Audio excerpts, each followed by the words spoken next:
Have you seen the Apple Vision Pro thing? Oh yeah, I've seen the Apple Vision Pro thing. Trust me, I've seen it. Twitter can't stop talking about it. I know. I'm aware. I know that this thing exists. Computing. Simply tap to select, flick to scroll, and use your voice to dictate. Okay. Oh man, I'm gonna sound like a Luddite, and I don't even care. Okay, can we acknowledge the fact that historically technology has been miraculous because it's made our lives easier and better? And now that it's getting harder and harder to make technology that does that, and instead we're looking more and more at like innate social issues that seem to be keeping people's lives from getting better. Tech companies are now obsessed with directing our material satisfaction away from things that are connected to how well we're actually doing in the real world.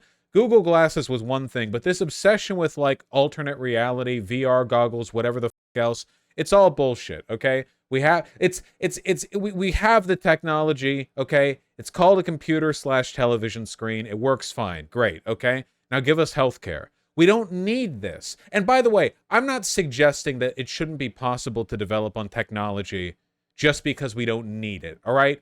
You can make superfluous stuff. I'm fine with that. The problem that I have is this general trend that obsesses over supplanting the material with the immaterial. Crypto, NFTs, metaverse, AR, VR. We are so obsessed. Like it's not enough. Like the real world isn't enough. Well, man, there are like starving kids in Bangladesh. There are starving kids in America. We're so obsessed with taking a flawed physical world and looking for ways to paint it over in a way that doesn't actually benefit anyone. That bothers me a lot, okay? It's toxic escapism. And again, I don't think it's bad to develop technology that's not like super practical. That's fine. Like that's what humans do. We build cool things. And this is cool. I'm not saying it's not cool. I just don't like the trend. I don't like where it's going. I just don't want people to live in a pod and have the VR goggles on that makes it seem like they're actually just standing in a small like center of a big beautiful beachside loft, and you can, you know, for an extra $10.99 a month you can have like the smell of sea air pumped directly into your little pod. I don't care for it. It's like magic. Apps have dimensions as if you're right where you took. Hey, Dad! Mindfulness app, where you can create a moment of calm. Like great, you know, $3,500 to create a moment of calm. Well, I'm skipping because I don't know if it's copyright. I don't know if they do that for an ad. Probably.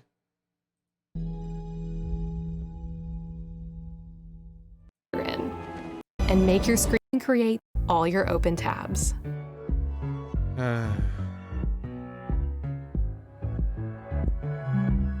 Your favorite apps from Apple and the App Store are there.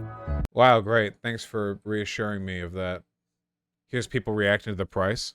At $34.99. It will be Apple Vision Pro starts at $34.99. It will be available early next year on apple.com. Come on. If you're at an Apple Expo, you can probably afford it. Actually, that's not true. A lot of the dudes in this crowd are probably like middle-class guys who obsess over technological fetishism as a way of distracting themselves from the fact that they're 1 or 2 missed paychecks away from being homeless.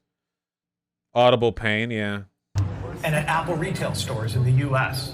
with fantastic stuff. In front of you.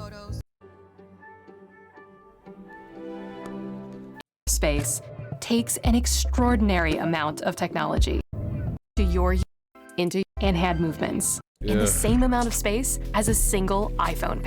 Sound feels like it's coming from the world around you.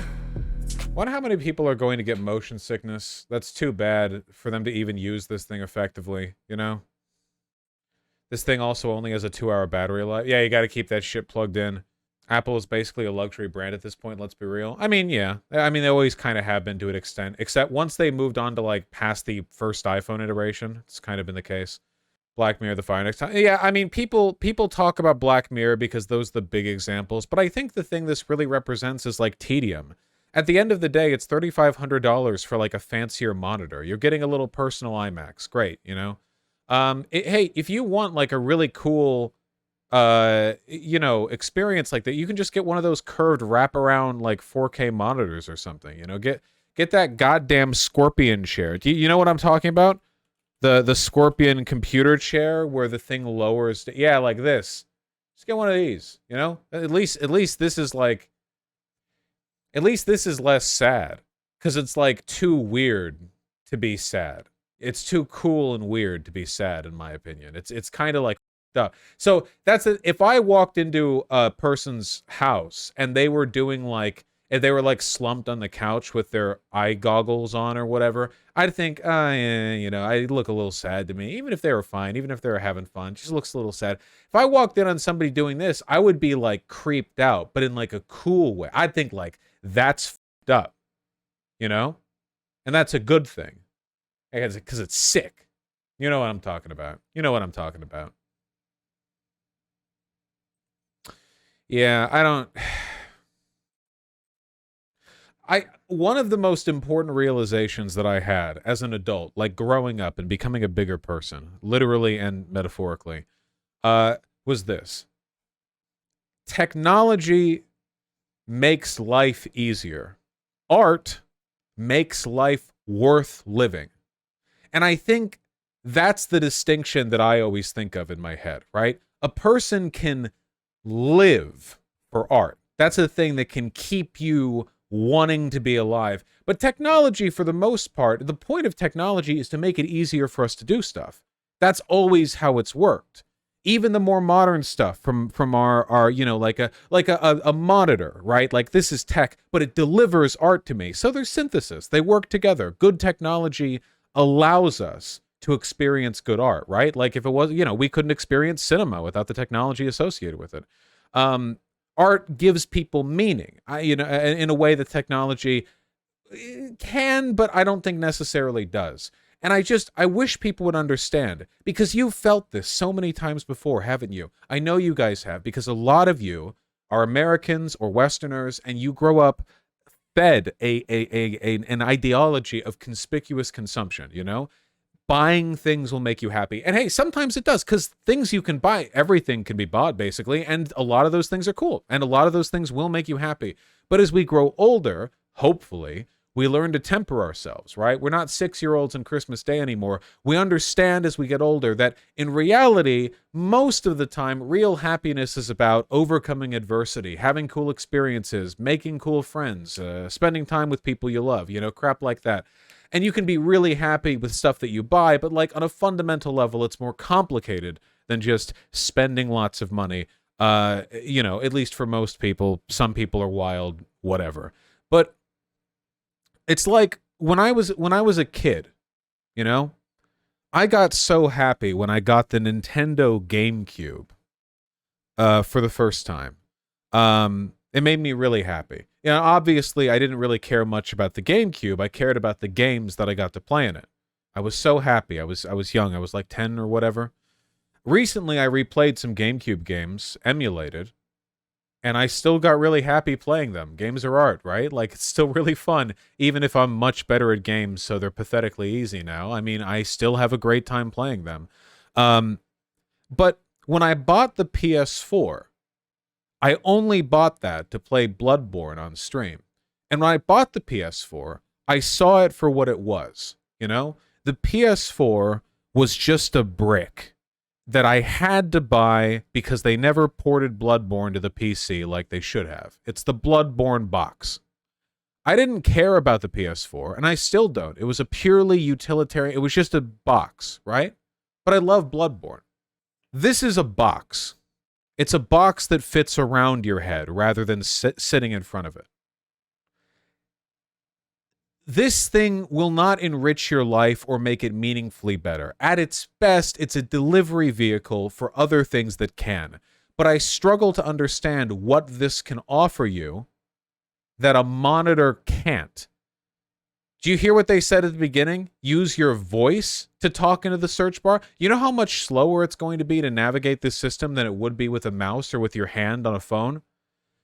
There's a reason that haptic control with physical motion is still the best way to do stuff, and it's because our hands are the product of 5 trillion years of evolution to be sick and awesome to use. Everything else is slower. Nothing is faster than using your hands. I don't think that's ever going to change until we get like direct thought communication or whatever. And that's, you know, I'm not banking on that one anytime soon. I just don't like tech fetishism. I don't like tech fetishism.